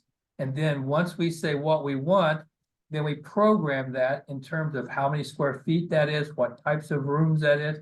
Then we go to someone and say, would you fund this? Can we build this here? Is this place sufficient size to do that? So this is absolutely the first step in that process. So defining what it is that we want and where we would put it. That's what we're asking today, is for your approval for us to move forward with this site, with everything else being totally sort of unsettled at this point. And I'm just gonna clarify, it's not really an action item for approval, it's a discussion and information. I didn't see where I was at that board meeting, but it was challenging, Danielle, and I did zone out sometimes.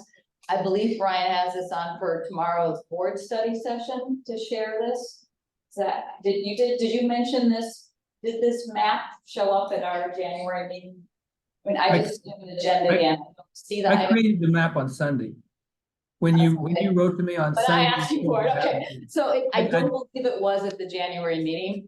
No, I did not have anything to But share. then it's on the agenda for tomorrow's study session. Correct.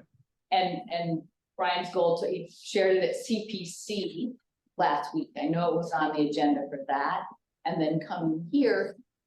So, I mean, I didn't bring this for an action item. I see this as a chance people are working on it who care about it. We aren't at the point of making a decision. That time will come. We don't even know if the site's gonna work. So it's just basically, yeah, Senate heard it, and does anybody want to say, oh no, they should check out the site? I guess that's sort of but it's not an action item. Okay, Chris hasn't spoken, I'll start. I'm just curious how many, I'm really excited about everything Michelle has to say, but in terms of I think CFSB really needs to store boats, right? How many boats do they want to store there? Yeah. That's really what this is, I think from their side Yeah. of this equation, that's what it's really all about. And are we talking about these new tiered storages? I spent a lot of time in harbors and I've seen the new tiered storages that are going up in places. And I'm wondering if that's what is being envisioned for this space, obviously vertical. It's funny you say that. When we met in January last year, I was in Florida in February and took pictures of stacked storage and sent it to the group in February of last year and said, we could store a few boats, not a lot, but enough to make this thing worthwhile vertically right here in this spot. So yes, absolutely. That is what you have in That's mind. the I'm not first thing I surprised. thought of. Michelle, you call on people.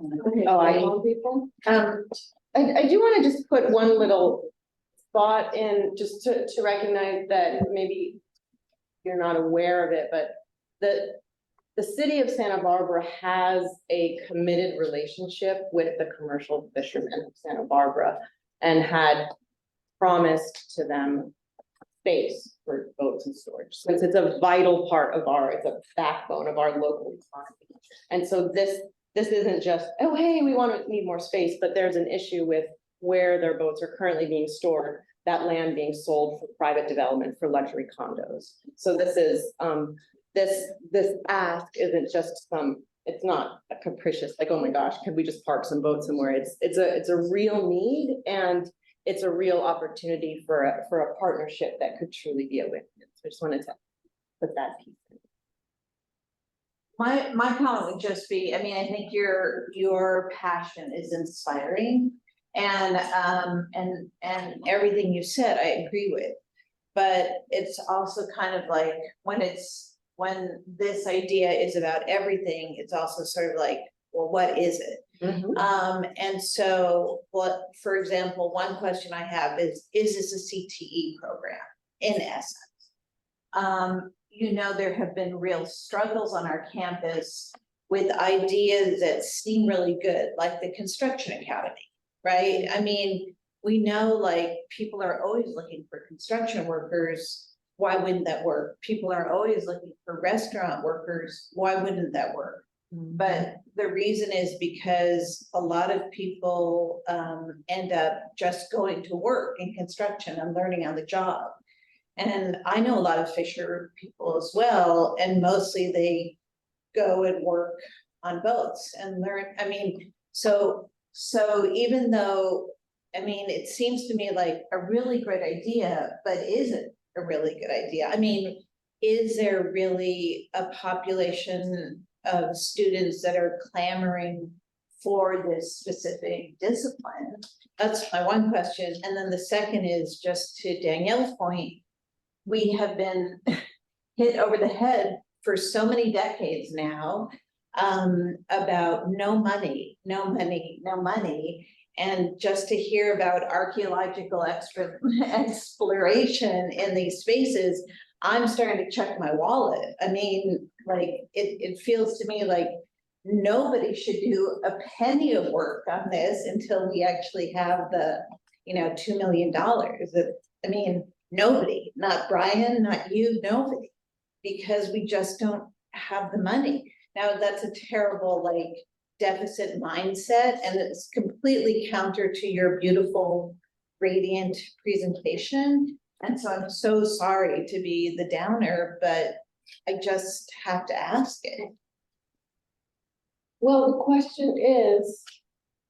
I think it's important. Kim Selko, who's the executive director of Commercial Fishermen, is online, but we do not envision asking funding from the community college.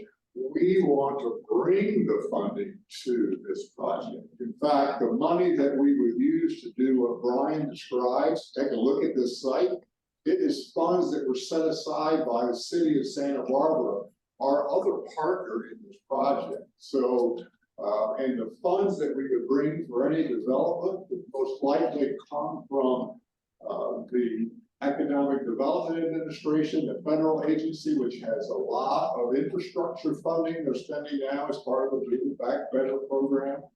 The Department of Transportation is now redesigned its port and development funding to focus on the seafood industry, cold storage, and that sort of thing. And there's a huge emphasis on workforce development. And what we're trying to do is develop an ocean workforce overlooking the Santa Barbara Channel.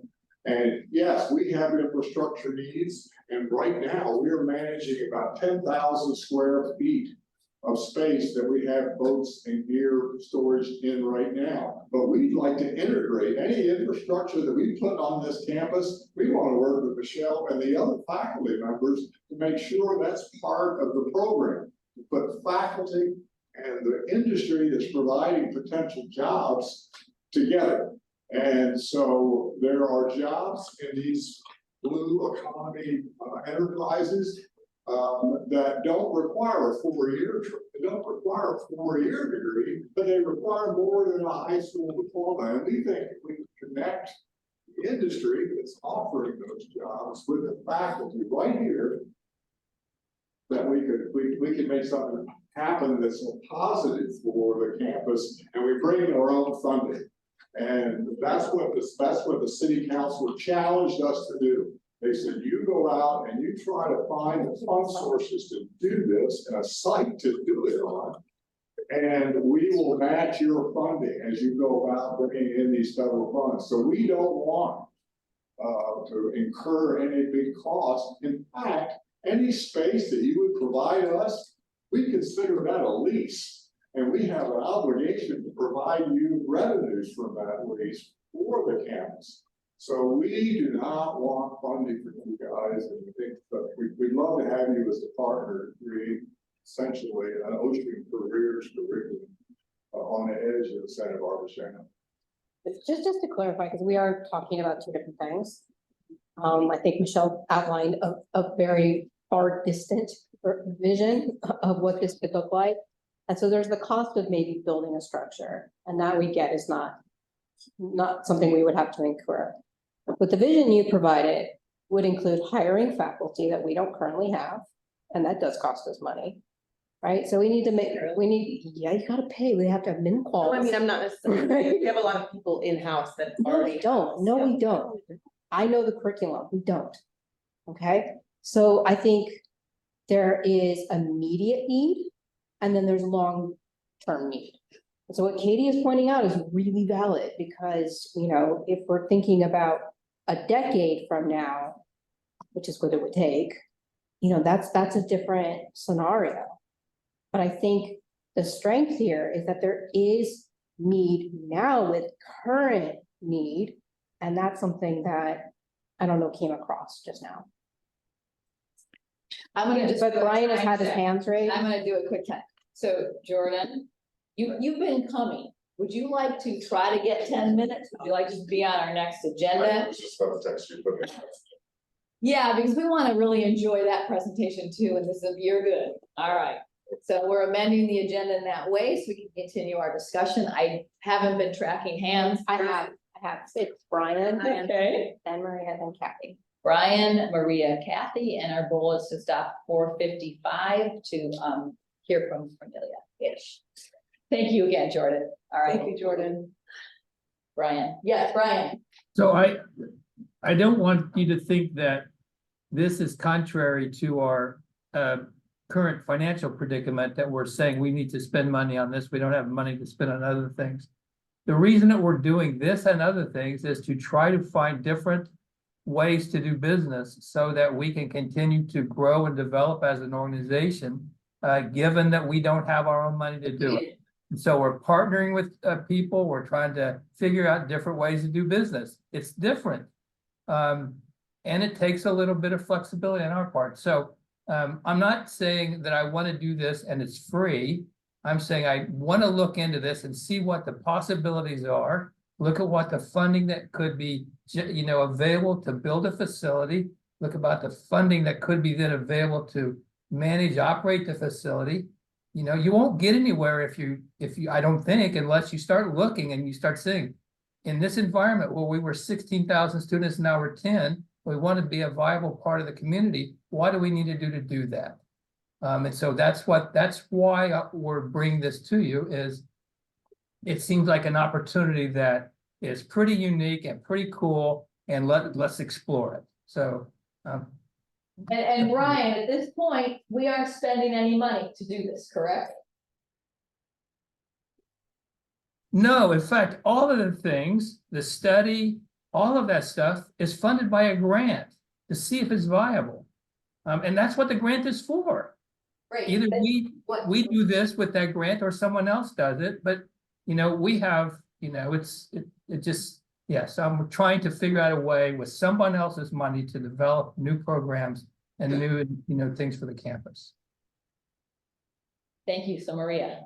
Just from an instructional perspective and from my role, I just want to say that I'm always in favor of supporting innovative programs. I think that we have an opportunity here that we at least should explore and consider. It's a cutting edge opportunity. If it became a program, it's a program that isn't existing. It isn't existing at this time in most community colleges. In a time when we are competing for FTEs and enrollments, we are a destination location. It is worth exploring, and I think it would be a disservice to our students and our faculty who are passionate about this discipline to not explore further. Today, the ask is not to build anything. Today, the ask is to explore and look at the possibility for a potential location in an area that we are not using right now. That's the ask. And so I will always support innovation. And I think this is cutting edge, and we won't know until we explore. And we are also waiting to receive the results of the study that is being conducted right now by UCSB, one of UCSB's departments. We are expecting those results in the next couple of weeks. That study was paid for with workforce money, with grants, and we will share that with you as soon as we have it. Thank you. I think Katie was on the list of hands. Kathy. Okay, Kathy, oh. So I I completely agree with what Maria said. I think the complication of this project has been, it's been very disparate. It didn't come to us as a package. It was like, okay, they want to park boats. Yeah. And then we have somebody developing curriculum and we didn't know anything about that. And now all of a sudden it's become a building. So I think just in future, Brian, I think it's not that we're not in favor of looking at this stuff, but when it comes to us piecemeal, it makes it very difficult to look at the whole picture and sort of have a position one way or the other. I think that you should start immediately developing curriculum. Because even though it worked well with baseball, just because they built it, they came, does not mean because we build a building, we're gonna get students. Katie is exactly right. I've been here 100 years. I've been on curriculum as long. And I've seen so many programs that, oh, it's gonna be exciting and that we're gonna have all these students. Well, Santa Barbara's weird and you know that because you've been here 100 years too. So, and the fishermen, I'm telling you, they're a very locked community. I lived in the harbor. I know those people. They're not just gonna welcome everybody, oh, I want to be a fisherman. So I think you develop the curriculum, you start working right away to bring it through us in a hurry, see what we can get. I think the ocean is key. I'm one of those freaking PBS, people who watches all this and I'm worried and I think it's important. But I think it needs to be done logically. I think we need to see if we're going to have the students. We partner with UCSB. And then I think if we have money to do some study, Brian, on whether a building would even be accepted there by the Coastal Commission, that's fine. But I don't think we should have to pay for any architect or anything to go through that process. If you have grant money for that, hallelujah. But I don't think, we're trying to get a freaking PE building built on this campus that's about ready to fall into the ocean. And to have to get more money from this campus to look at something that we don't even have a program for. You know, so if you go at it with that attitude, I'm all for it. I think we need to look ahead. We need to partner with people, but we also need to know if it's gonna be sustainable and what the labor market information is gonna guide us to do. I'm gonna just jump in and highlight that Michelle did not talk only about CTE.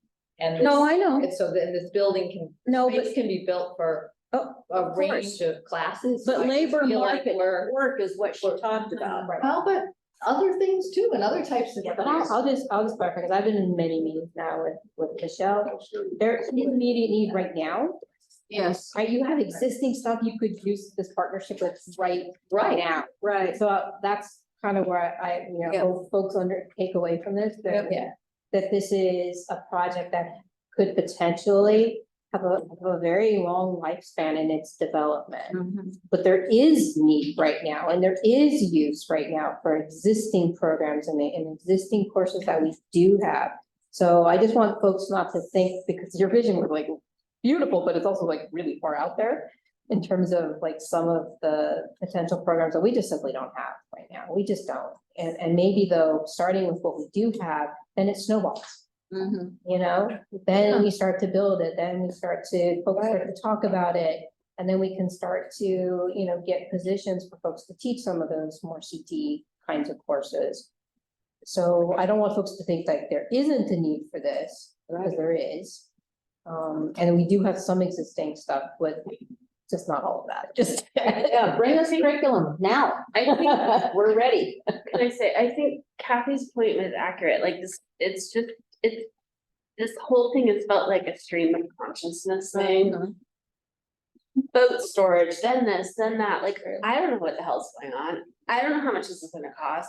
I don't know about grants. Like, I think we need a presentation that's like, this is what we wanna do in the next 2 to 4 years. This is what it's gonna cost. This is our vision. You all need sounds like a piece of land to stick boats on. Like, what is that actually gonna look like? Because it's been so amorphous, and again, has been going to the board before it comes to Senate. And maybe you didn't show this picture at the last board meeting, but I saw it on the agenda for tomorrow. So it's out in the public before we saw it. And agendized for tomorrow's study Yeah. session deliberately to be after coming here in CPC. It's public already, because it was. Our agenda was It's public published. Sunday. But my point is, this needs to come once it's been thought through and presented as a thing, rather than being just spooled out over, I mean, this was on the agenda, last September in the board, you know, it's been spooled out in the board piece by piece, coming to us afterwards without a coherent plan. And that's the frustration that I have over this and a lot of things that have been happening on this campus this fall. And so we need to know what this is gonna look like, what it's gonna cost, exactly what it is, concrete, before we can have any kind of real conversation about this. I hear you, and I'm gonna emphasize what I said at the beginning, that I think we are working on communication structures. I think it is plenty early. The study that's gonna check the site might say, no, you can't build that there. And then there'll be another site. There isn't a plan yet because they're creating something. And so I just wanna say that I appreciate very much that Brian is here, that you are here, that Michelle is here. And I also appreciate your point of view, but I don't think it's realistic, given the creativity and innovation that's going on. And I'm just saying that now, in my hat as Senate President, working really hard to create channel communication. Any 2-year, 4-year plan, they couldn't make that now and know. They don't know where the building's gonna go. They haven't had the chance to collaborate with more of you. It's in progress. It will continue to be brought here in this loose way, unless you guys say, no, we don't want input here, we'll do a work group instead. We can figure out how to communicate about that. When it gets to a point before decisions are made, the next Senate president, you will keep their feet to the fire to help bring that kind of information there when it exists, but it couldn't now. So I just need to say that because I'm a little frustrated because I'm working so hard to build these paths and it is hard. No, because of you, we have it here. Yeah. Yeah. Because of you, we have it Many here. people, but I just want to say it's hard to make something new. And it's been a long time since we've done that.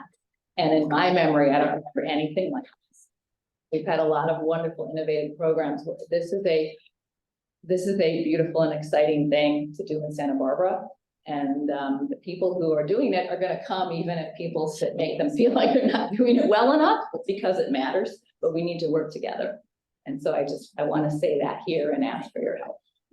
You want any last words? I just Because will it say is- that it also has been not very much time from my end of being involved, and that some of these first conversations were in September, and then I went to Bali to lead a study abroad and was fully focused on keeping those students alive and healthy and vibrant in a third world country. So when I got back and saw how quickly this had gotten feet, I was a bit shocked. So I apologize if that seems piecemeal. I'm not driving this bus. Yeah. No, I'm you're just fine. You're jumping in and running my feet under the ground. Well, okay, so that's a good point. So with you gone, these next steps of trying to locate a space, but again, it may not happen. They might say you can't build there. Okay, we need a last comment because I promised Cornelia something about department chair meetings, but it won't be a full 5 minutes. It'll be like 2. Yes, Brian. So I just wanted to say that I've heard several times where you said they did this or they did that. There is no they, right? I was at the board meeting when the fishermen came in January and asked this. And I met with them and I went to lunch or breakfast with them probably in March or April and said, this has to come from the academic side. And then they've been back to the board in open session multiple times. And I'm only here because I didn't want it to die. This group is the engine behind this, not me. I'm just trying to keep it going. It's in the academic senate's sort of purview to say, this is a cool idea, let's push it along. Michelle, thankfully, has been on her own, and we talked to her when she was traveling, has been kicking in ideas on this, but really, literally, there's no they. There's no group who would put that package together, Daniela, bring it, because that group doesn't exist. The We're here fishermen. to start to create that group. We're here to start to create this. Exactly, this is to create the they. So it's not here because I like am, this is my project. No, I'm just trying to, it seems like something that we don't want to let die. And that's, so I'm the they in that regard, but I'm not a they with regard to any of the program. And when I met with Kim last week to talk about this, I was very clear. I'm not the program person. I'm just simply that, is this ground the right place? So And I was very clear that we still need to figure it out, and now we're trying. So here we go. Thank All you right. very much. I really appreciate your time and offering me some space to share this with you, and thank you for your feedback. I totally take all your comments. Well, Okay, wonderful. Okay, so Cornelia has a closing word about the information item for the department chair. Well, Kim, I mean, I would have needed 5 minutes. So far, so tonight I will just leave it with the fact that the FAA has significant concerns about the recent budget forecast that came in 3 different iterations of public board meetings. There was no prior consultation with any of the faculty leadership, neither with Kim nor with me. We brought in concerns at a very early point in writing over MLK weekend, in the EC Plus meeting, to no avail.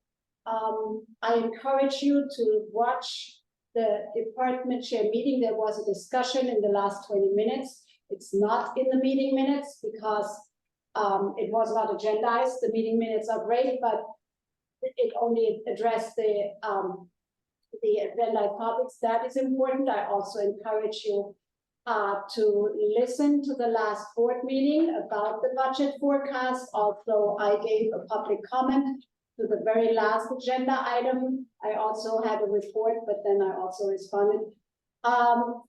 In short, it was very concerning, and just to emphasize why I feel I'm talking here, it resulted actually in one of the board members starting a discussion about reduction in force. Yes. If you don't know what reduction in force is, it's layoffs.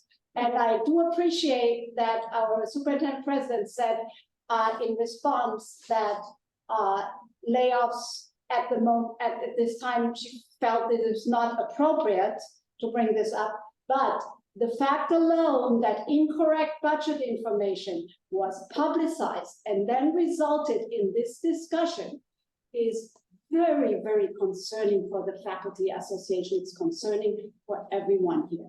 And that's what I wanted to bring up. I'd be happy to bring more information. Ask me about it, email the FA about it. The FA will also discuss that at our next meeting. Thank you. Thank you, Cornelia. We also talked to Steering about actually agendizing it to talk about it more. All right. I would appreciate that. So thank you, everybody. This meeting is now adjourned at 5:01. I know. How do we watch the department chair meeting? Oh, I know. That's why I thank you for doing what you did behind the scenes and getting our deans together and. I think you did, so.